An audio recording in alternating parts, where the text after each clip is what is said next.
And so a lot of the reasons when we have goals, personal income goals of $1 million a month or whatever, it's not necessarily for the income. Obviously, we have legacy and all that stuff attached, but a big why is for me to do $1 million personal a month, the person I have to become to do that is way better than who I am now. You're listening to the Traffic and Funnels Show.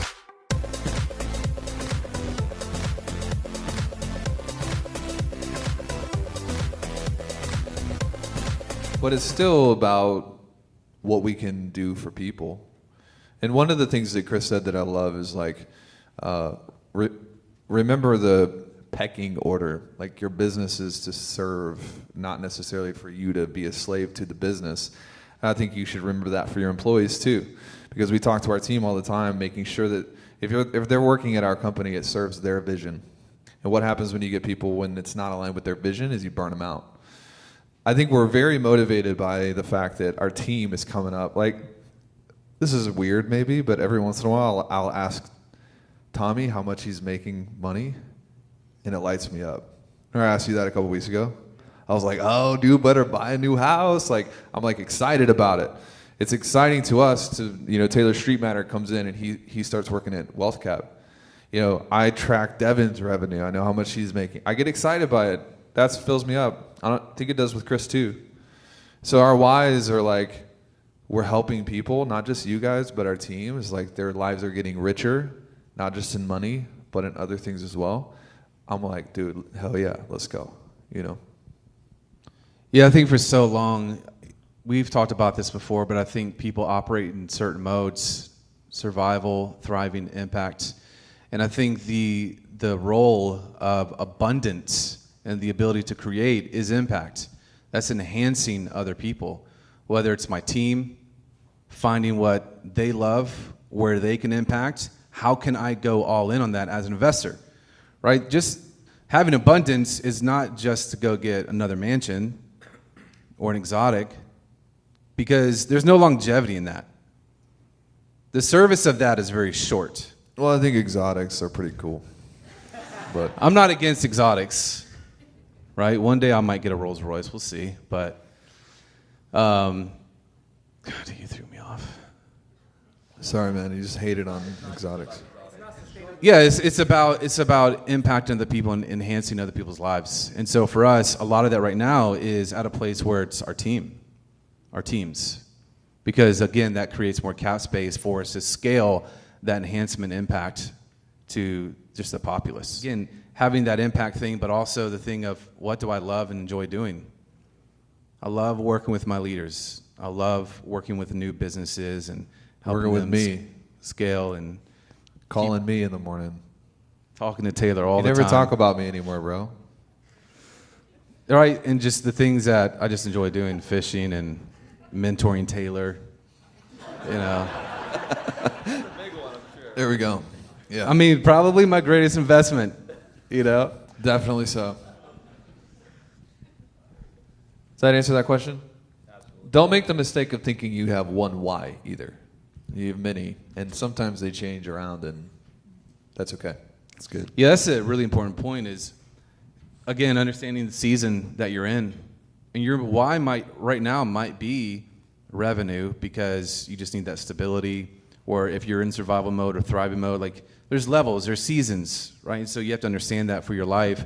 And who you are today is not who you're going to be in 6 months from now. And if you have that understanding, who I'll be in 6 months from now is amazing. And my thinking will be better. It'll be enhanced. Hopefully my personality's better. I have better behaviors. And I don't eat as much ice cream, in 6 months from now. But that's something that we talk about. It's like, man, the things that we're achieving now with how we think and who we are as people, we'll have this conversation all the time. Do you think where we'll be in 2 years from now, a year from now? Like just our who we are as a person will be elevated. And I think that's part of just what's amazing about life is just our ability to evolve as people. And so just enjoying that. And that's huge for us. And so a lot of the reasons when we have goals, personal income goals of $1 million a month or whatever, it's not necessarily for the income. Obviously, we have legacy and all that stuff attached. But a big why is For me to do 1 million personal a month, the person I have to become to do that is way better than who I am now. And that's huge for me. You should probably hit environment real quick. Yeah. Especially okay. when you're young. You want to talk about environment? Yeah? You're going to let the animal out of his cage if we go there, so. Let's go. All right. What Chris was saying earlier, I almost interjected, but I didn't want to throw him off because it was so good. But he said, who am I going to be in 6 months? Who am I going to be in 2 years? You remember him saying that? One of the things we're really good at is asking the question, who do I want to be in 6 months? Can you stand up right now and describe to me who you want to be in 6 months, personality-wise? Yes or no? Yep. Who wants to stand up and do that? Ralph, go for it. Personality, who are you? How do you make decisions? You can't touch it because of COVID, bro. I just have one word. I want to be more gracious. More gracious. What does that mean? How much do you give away? Gracious and grace giving? Yeah, and Okay. kind. Kind? What does that mean? Understanding where other people are at and Empathy. serving them well, and not trying to make them into what I think they ought to be, but figuring out who God's called them to be. Yes. So what Ralph needs to do, it's great, you can stay standing, is Ralph needs to go find some idiots and spend a lot of time around them, because nothing builds graciousness like idiots. True? I mean, it's easy for me to be grace-giving when I'm spending all my time around Chris, because he's clean and he doesn't talk much, but when he talks, it's like, yeah, that's good. It's more difficult. You don't want to go to the gym and just lift the bar. You want resistance, right? You got to put some resistance in your environment. Oh. Or else you're never gonna. So this is the problem. When I was growing up in church, the pastors would always say, don't pray for patience. Remember that? Because what happens when you pray for patience? Literally, you're like, I have the dumbest person making my coffee right now, and they're so slow. That's how it happens. You gotta hack that environment to bring out the traits that you want to have. You know. So one of the things that we do is we talk about this a lot, and we talk about who we want to be. And that's awesome that you want to be, have more grace for people and really calling it out of people. But even down to the are there physical things in your environment that can remind you of grace? Trinkets, things like that. So I'll put things in my environment that remind me of certain traits that I want to have. In my morning formula, there's I enjoy the process. Life is simple. It's more about who you're doing it with than what you're doing. These things are in my morning formula because I've decided that's who I want to be. And my environment then creates that.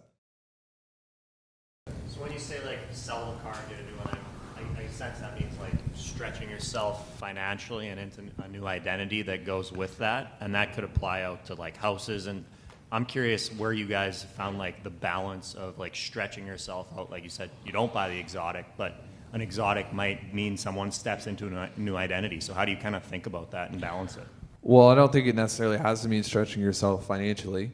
I think it also has to do with your personality, because my personality is probably more like things, and Chris's personality is more experiences. So we invest in different things, That's perfectly fine. You got to figure out what does it for you. I don't have fun if my car sucks at all. I don't want to do anything. I don't want to go to the gym because then I have to get in the car, and the car sucks. So I would rather be in a nice ride that does it for me. And I remember when I had the Honda Accord. I was so proud of that Honda Accord until I wasn't. I was like, this is so cool. It's my first car. And I was like, dude, I hate this car. CK was $7,500 at the time. And I was trying to tell people that $7,500 wasn't that much money. And then I was going in and getting in this Honda, and I was like, it is a lot of money. I need to upgrade. So I went and I applied for the Tesla, the first one, the Model S, and it was like $700 a month or something. And I called Chris and I was like, dude, I don't know if I should do this. And we were doing a couple hundred a month at that point, and I did it, and it was like, boom, like my environment kind of, so there's this thing called homeostasis. Am I going too long on this? It's good. I haven't trained on this in a while, so I'm just like warming up. But there's this thing called homeostasis. Anybody know what homeostasis is? What is it? Biological response to keep yourself at the same level. Perfect. So there's homeostasis in your mind too, and it's for safety. And anytime we deviate too far from the norm, you could get excommunicated from the tribe and lose food. So there's like we don't want to do that. So homeostasis is working against you. The key, the combat, the inverse of homeostasis is normalization, which is what?